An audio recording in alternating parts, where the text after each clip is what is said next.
Perkenalkan, nama saya Rifan Mukalu, Fakultas Pertanian dengan NIM 19022003. Berikut saya akan menjelaskan sedikit tentang sejarah dari filsafat timur dari bangsa kuno.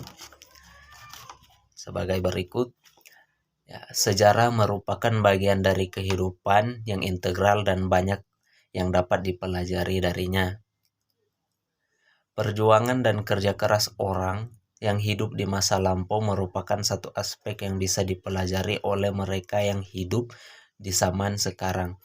Melalui pembelajaran sejarah dapatlah dipetik pesan dan moral, kebijakan yang berguna dan menghindari kesalahan yang sama serta membangun masa depan yang lebih baik. Selain itu, berpandangan dan berpikir jernih bukan hanya kebiasaan yang dilakukan di Yunani kuno. Wilayah Asia seperti Cina, India, dan Persia juga memiliki filsafat untuk menentukan kebijaksanaan mereka sendiri. Mereka pula yang mengawali ilmu kebijaksanaan tersebut, walaupun istilah filsafat sendiri bukan dari mereka, namun bukan berarti eksistensi mereka dalam dunia pemikiran yang sedikit. Filsafat timur merupakan perintis dari filsafat Yunani kuno yang memiliki sejarah lebih jauh daripada filsafat Yunani kuno sendiri. Peradaban India memulai eksistensinya di daratan Indus yang sekarang kita kenal dengan nama India sekitar tahun 600 sebelum Masehi. Peradaban Cina yang hadir di panggung sejarah dalam pemerintahan dinasti ke dinasti pada tahun 506 sebelum Masehi. Peradaban Sumeria di daratan Mesopotamia yang membentang dari Tigris hingga Eufrat pada sekitar tahun 2350 sebelum Masehi.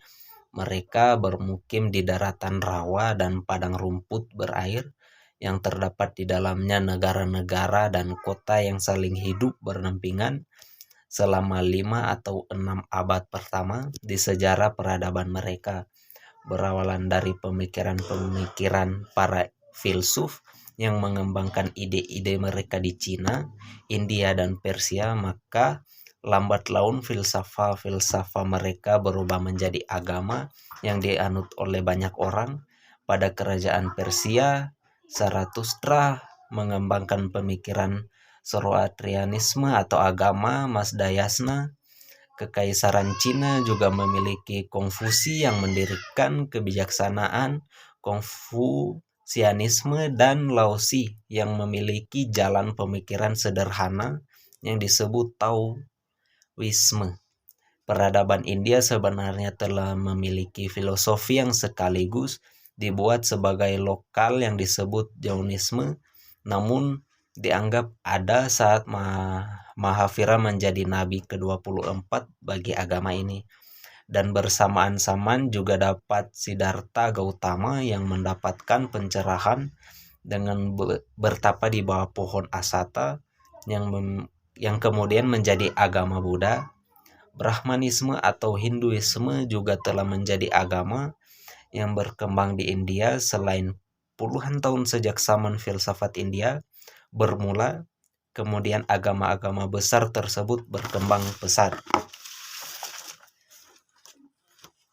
Dengan demikian, sejak dahulu hingga sekarang menjadi bahan pembelajaran bagi setiap orang yang ingin memiliki pandangan hidup yang lebih baik.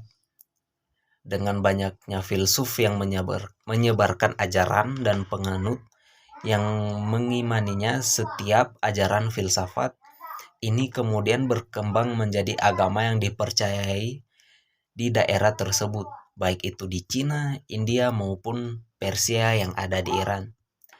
Dikarenakan perkembangan zaman, aliran filosofi ini terkadang berganti nama menjadi agama bumi atau agama buatan manusia. Buddha, Hindu, Konghucu, dan Zoroastrianisme atau Majusi merupakan contoh dari agama bumi yang masih banyak dianut oleh orang-orang di Cina, India, maupun Persia. Selain berperan sebagai agama, filosofi yang mereka anut tersebut telah menjadi pandangan dan gaya hidup mereka sehari-hari.